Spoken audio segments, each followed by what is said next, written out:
우리 통합 예배 때마다 우리 초등부 친구들이 돌아가면서 말씀을 봉독하고 있는데요. 저는 개인적으로 이 말씀 봉독 시간이 참 은혜가 돼요. 우리 아이들의 참 순수함이 묻어있는 목소리로 말씀을 이렇게 같이 나누는 것이 저에겐 참 기쁨이 되는 것 같습니다. 반강제적이지만 여러분도 그러하시죠? 네, 감사합니다. 오늘 말씀 18장 21절부터 30절까지 함께 말씀을 나누겠습니다. 요즘 같은 연말이 되면 올해의 마무리를 위해 여러분 있는 곳에서 각자의 결산을 하게 되리라 생각합니다. 우리 교회에서도 이렇게 상공부를 마치고 오늘 수료식을 한 것도 사실은 좀 이런 맥락으로 볼 수 있을 것입니다. 저도 올해 안에 우리 아이들 8주 과정을 마치려고 정말 최선을 다해 달렸습니다. 23절의 말씀을 보면 이렇게 나와 있습니다. 그러므로 하늘나라는 마치 자기 종들과 샘을 가리려고 하는 어떤 왕과 같다라고 기록되어 있습니다. 그러면서 하나님을, 하늘나라에 계신 왕이 하나님이신 거죠. 종은 우리잖아요. 하나님을 어떤 분으로 등장시키냐면 우리와 결산하시는 분으로 오늘 말씀은 등장합니다. 그런데 이 결산은 놀랍게도 어디를 향하고 있냐? 용서를 향하고 있다라는 것입니다. 예수님은 21절, 22절에서도 베드로와의 대화를 통해서 용서의 필연성과 용서의 무한성을 강조하십니다. 490번이라도 하라 이런 뜻인 거죠. 자, 셉시다 1번부터 이런 얘기가 아니잖아요. 용서의 필연성과 용서의 무한성이라는 것입니다. 그리고 23절부터는 비유를 통해서 왜 용서해야 하는가, 어떻게 용서해야 하는가에 대한 이야기를 아주 이해하기 쉽게 우리에게 전달을 해주고 있습니다. 하늘나라에, 하나님 나라에 왕이 계십니다. 하나님이 계십니다. 근데 그 밑에 누가 있냐면 바로 종 있죠? 우리가 있죠. 근데 이 종에게 어떤 일이 있냐면 10,000달란트의 빚을 지고 있다라는 것이에요. 우리 성경책이 좋은 것이 그 성경 본문을 따라가다 보면 밑에 숫자가 있고 밑에 뭐라고 설명을 자세하게 하는 게 있습니다. 지금 이제 뭐 4번, 5번 이렇게 되는 건데요. 그걸 잡으면 이해가 쉽죠? 10,000달란트가 노동자의 말도 안 되는 15만 년의 봉급이라는 거예요. 굳이 제가 또 찾아봤잖아요. 우리나라의 최저 시급으로 그러면 요즘 얼마일까? 2조 8천 얼마 이렇게 되는 거죠. 3조 원 정도 되는 금액인 거죠. 제가 보기에 우리 교회에 3조 원의 자산가가 있으면 좋겠다 싶지만 이게 빚이라는 건 얼마나 큰 부담일까라는 생각을 많이 하게 되는 것 같습니다. 이 종이 이것을 갚을 능력이 당연히 없는 것이죠. 그러자 이 왕이 27절에서 보면 가엾게 여겨요, 이 종을. 그리고 놓아줍니다. 그리고 이 빚을 탕감시켜 주시고 없애 주신다라는 것이죠. 근데 이 빚이라는 단어는 그 당시에 뭐랑 같은 의미였냐면 죄와 같은 의미였어요. 우리가 주기도문에서 아주 익숙한 말이 있잖아요. 마태복음 6장 12절에도 이렇게 기록되어 있죠. 우리가 우리에게 죄 지은 자를 사하여 준 것 같이 우리의 죄를 용서하여 주시고를, 제가 지금 시간 없어서 찾지 않겠지만 우리 성경책 참 좋아. 마태복음 6장 12절 우리 성경책을 찾아보면 거기에 빚 대신 무슨 단어를 쓰고 있냐면 죄라는 단어를 쓰고 있어요. 그래서 이것을 어떻게라도 번역이 가능하다고 기록이 되어 있냐면 우리가 우리에게 빚진 사람의 빚을 없애준 것 같이 우리의 빚을 없애주시고, 이렇게 번역이 되어 있어요. 빚과 죄는 같은 단어로 이 당시에 쓰였다라는 것입니다. 이것이 얘기하는 것이 뭐예요? 이 비유가 주님이 우리가 정말 큰 죄인인데 우리 스스로 이 죄를 해결할 수 없음을 아시고 가엾게 여기시고 없애주시고 자유롭게 해방시켜 주신 분이라는 것을 주님께서 스스로 이 비유를 통해서 밝히신다라는 것이죠. 그런데 이어서 어떤 사건이 일어나냐면 이렇게 탕감받고 용서받은 종이 자기에게 100데나리온의 빚을 진 다른 동료를 만나게 되는 거죠. 따져봤어요. 노동자 100일 정도의 품삯이니까요. 우리나라 최저시급으로 500만 원 정도 되는 것입니다. 3조 원과 500만 원. 500만 원의 빚을 진 동료를 만나자 절대 용서하지 않습니다. 멱살을 잡고 감옥에 쳐넣는다 얘기하는 것이죠. 이런 종의 이야기를 들은 왕이 33절에서 이 종을 엄청 혼내는 거죠.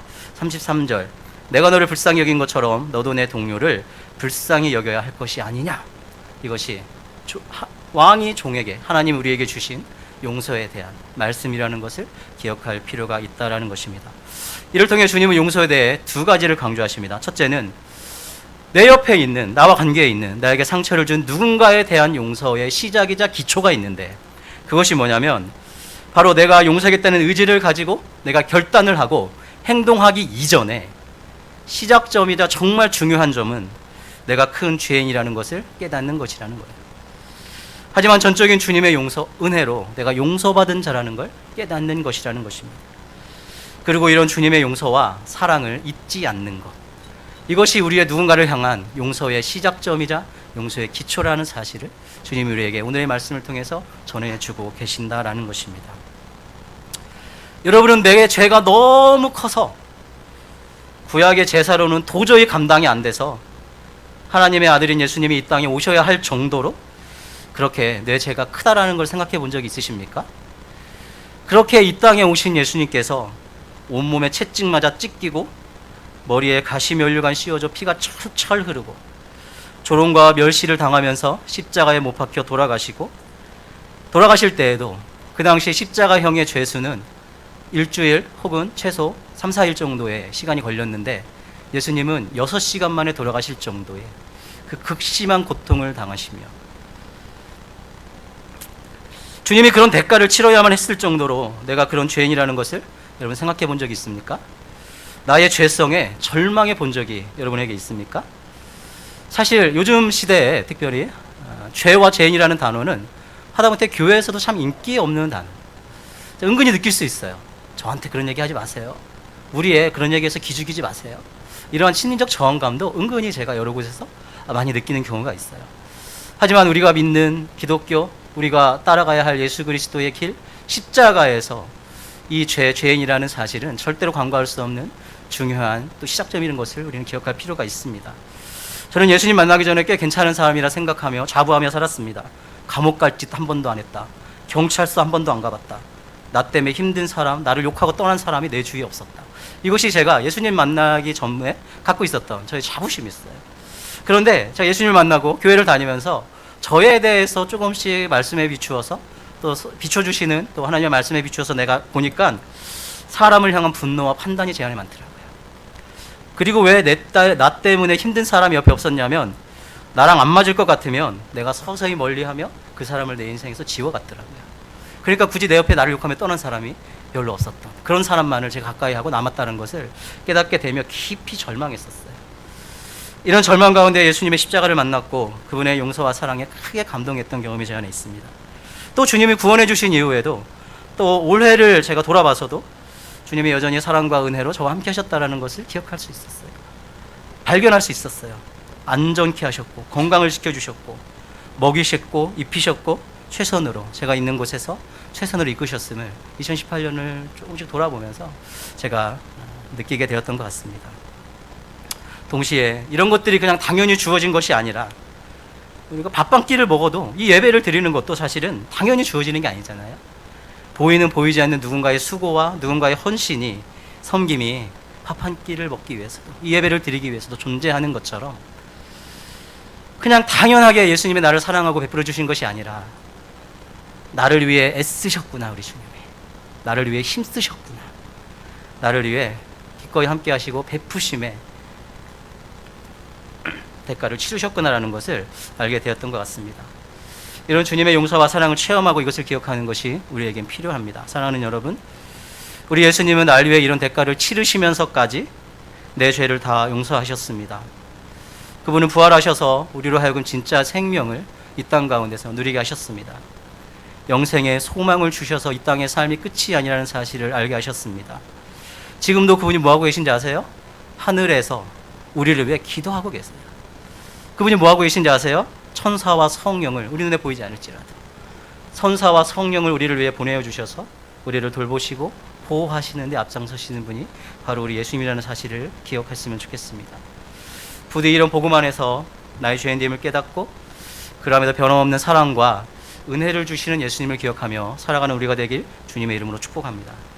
둘째, 우리가 이런 주님의 용서와 사랑을 깨닫는 자리에 나아가고 기억하고 있지 않는다면 주님은 우리가 다른 사람들에게 용서와 사랑으로 대하기를 바라십니다. 그럼에도 용서는 쉽지 않습니다. 그럼에도 우리에게 상처 준 이들을 용서할 마음이 생각보다 쉽게 생기지 않습니다. 예수님도 이걸 아셨어요. 그래서 예수님은 먼저 주님의 용서와 사랑을 깨닫게 하시면서 이에 의지하여 이것이 유일한 잣대로 작용하여 우리의 마음과 생각을 바꿔가기를 원하시고 의지적으로 용서를 결단하도록 이끌어 가시는 우리 주님을 오늘 본문 가운데 우리는 만날 수 있습니다. 구약에서 물론 신약에서는 용서의 약간 아이콘 대명사로 예수님이시지만 구약에서는 용서의 대명사로 우리는 보통 요셉과 다윗을 많이 떠올리는 분들이 계실 것입니다. 총리된 요셉이 자신을 노예로 판 그런 형들을 용서하는 것에 우리는 때로는 집중하지만, 그러나 사실 그의 여정을 살펴보면 요셉은 생각보다 참 인간적이었어요. 그가 노예로 팔려서 13년이 지난 이후에 그가 요셉의 총리가 되었을 때 무슨 일이 생겼냐면, 형들과 아버지가 있던 땅에 기근이 들었다는 거죠. 그래서 10명의 형들이, 그를 노예에 팔았던 10명의 형들이 애굽에 옵니다. 그리고 요셉을 만나는데 13년 동안 변한 요셉을 알아보지 못하는 거죠. 요셉은 알아보죠. 42장, 창세기 42장을 보면 요셉이 어떻게 했는지 알아요? 형들 반가워요, 13년 만이네요 라고 하지 않습니다. 모르는 척 하면서 그 10명에게 첩자, 간첩이라는 누명을 씌워 3일 동안 감옥에 가두어둡니다. 감옥에서 진수성찬을 대접했어요? 애굽의 감옥 체험 한번 해보시겠어요? 이렇겠어요? 아니죠. 그러게요. 그리고 그 이후에서도 긴장을 계속 야기시켜요. 그들의 심에 왕궁에 아주 값비싼 것들을 몰래 숨겨두어서 뭐라고 막 혼내기도 하고, 그런 시간을 갖다가 우리가 아는 45장에서는 형들을 용서하는데 바로 용서 직전에 뭘 하냐? 대성통곡을 합니다. 이 요셉의 이 대성통곡이 많은 의미를 갖고 있었겠지만 저는 한편으로는 용서의 눈물 또한 이 안에 있었겠다 싶어요. 그러니까 그 요셉이 그 길을 걸어갔지만 기꺼이 그는 용서를 선택하고 대성통곡을 하고 난 이후에 형들에게 자기의 정체를 밝히며 형들을 용서합니다. 다윗은 또한 어떻습니까? 시편을 보면 다윗이 기록한 것이 참 많잖아요. 시편을 보면 그는 자기에게 고통을 준 이들에게 그렇게 욕과 저주를 퍼붓습니다. 제가 보기에 그 성경에 나온 사람 중에 가장 큰 욕쟁이가, 저주쟁이가 다윗이 아닐까 할 정도로 막 욕과 저주를 막 퍼부어요. 하지만 이 요셉에게도 다윗에게도 공통점이 있었습니다. 이것이 중요해요. 그것이 뭐냐면 하나님이 그들의 분노의 마음과 힘든 상황 위에 계신 분이시라는 것을 그들은 인정했습니다. 그리고 이것들을, 자기 안에 있는 자기의 마음과 이 상황들을 다스리시기를 요청했습니다. 그리고 최종 심판을 주님께 맡기면서도 바로 잡아야 할 것들에 대해서는 그들은 최선을 다하여 행동하였습니다. 이것이 요셉과 다윗이 걸어갔던 용서의 길이라는 것입니다. 이는 특히 하나님의 공동체, 우리의 교회, 우리의 목장에서 정말 중요합니다. 본문도 배경은 하늘나라고 첫 번째 대상은 형제라고 이야기를 하고 있는 것이죠. 이 안에는 한 하나님을 믿고 섬기지만, 이런 공통분모가 우리에게 있지만 참 다양한 생각과 색깔을 지닌 이들이 이 안에 있습니다. 하지만 그 모습이 어떠하든지 우리의 이 중심에, 하나님의 공동체, 하나님의 교회, 우리의 목장의 중심에 십자가와 용서가 있어야 된다는 것은 부인할 수 없는 사실이라는 것입니다. 왜냐하면 하나님의 공동체는 무한한 용서에 기초한 공동체이기 때문입니다. 에베소서 4장 32절 말씀을 함께 읽도록 하겠습니다. 시작. 서로 친절히 대하며 불쌍히 여기며 하나님께서 그리스도 안에서 여러분을 용서하신 것과 같이 서로 용서하십시오.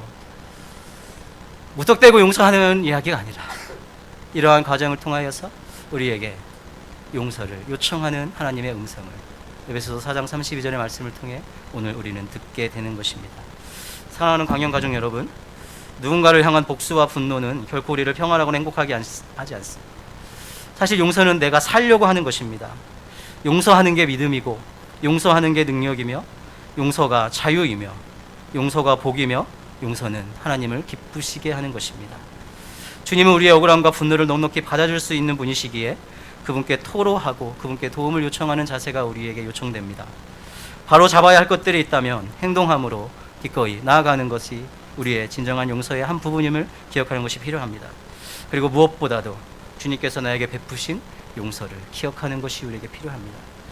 그럼에도 용서가 참 힘들다면 기꺼이 우리 마음의 한켠에 용서를 위한 자리를 남겨두는 것도 우리에게 필요합니다. 그리고 때가 왔을 때에 그것을 받아들이며 어떤 모양으로든지 기꺼이 용서의 길로 나아가는 여러분이 되시길 주의 이름으로 축복합니다. 나아가 다른 이들을 향한 용서뿐만 아니라 나 자신에 대한 용서도 우리는 복음 안에서 필요합니다.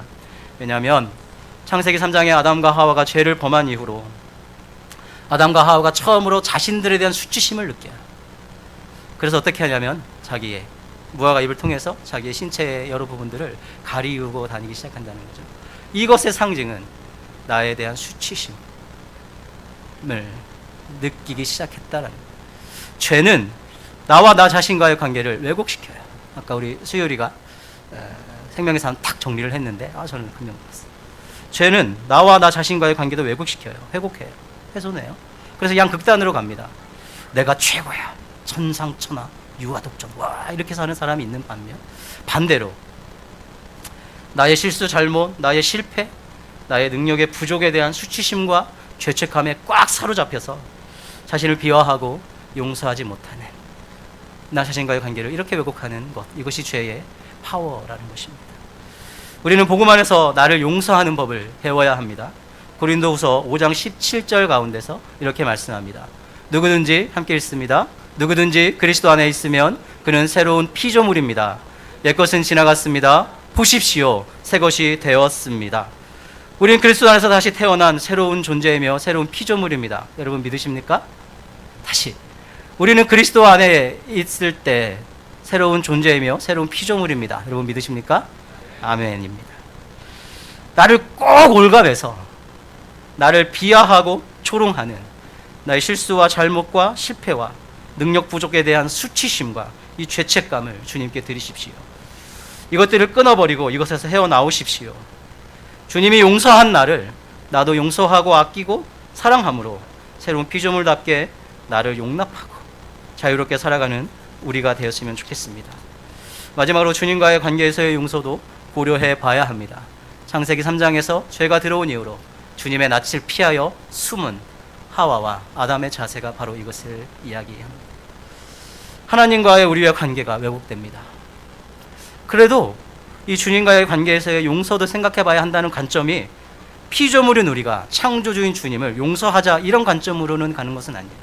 엄연하게 질서가 있어요. 피조물인 우리가 창조주인 주님을 용서하자 이건 아니에요. 그럼 이걸 어떻게 풀어가야 되냐? 주님에 대한 우리의 원망과 분노를 어떻게 해결할 것인가? 이런 관점으로 이 부분을 풀어가야 합니다. 우리에게 원치 않는 힘들고 고통스러운 일이 생길 때에 우리는 하나님을 향해 원망하며 화를 내는 경우가 많이 있습니다. 하나님, 내가 전능한 당신을 믿어요. 내가 주권자이고 통치자이고 주인인 당신을 믿어요. 근데 제게 이런 일이 일어나게 하신 거 아니에요? 전능하시니까 굳이 이 일이 내 삶에 일어나지 않아도 될 일인데 일어난 걸 보면 그래도 하나님 당신에게 책임이 있는 거 아니에요? 이러한 생각과 이러한 이러한 원망을 우리는 주님께 종종 합니다. 여러분 괜찮아요. 주님은 우리를 다 아시고 우리의 모습을 그대로 사랑하시기 때문에 다 받아주실 것입니다. 그리고 주님은 우리에게 계속 나한테 나와봐라. 너의 원망과 분노를 나에게 계속 쏟아놔라. 괜찮다 라고 말씀하실 것입니다. 그런데 이 과정을 통해서 우리에게 차츰차츰 변화가 일어나. 어떤 변화가 일어나냐면 그리고 우리가 차츰차츰 알게 되는 일이 있어. 그것이 뭐가 있냐면 지금은 내가 이해되지 않고 화가 나도 시간이 흘러 나중에 그 의미를 어렴풋이 혹은 뚜렷하게 발견할 수 있는 일이 있을 수 있다는 것을 우리는 알게 돼요.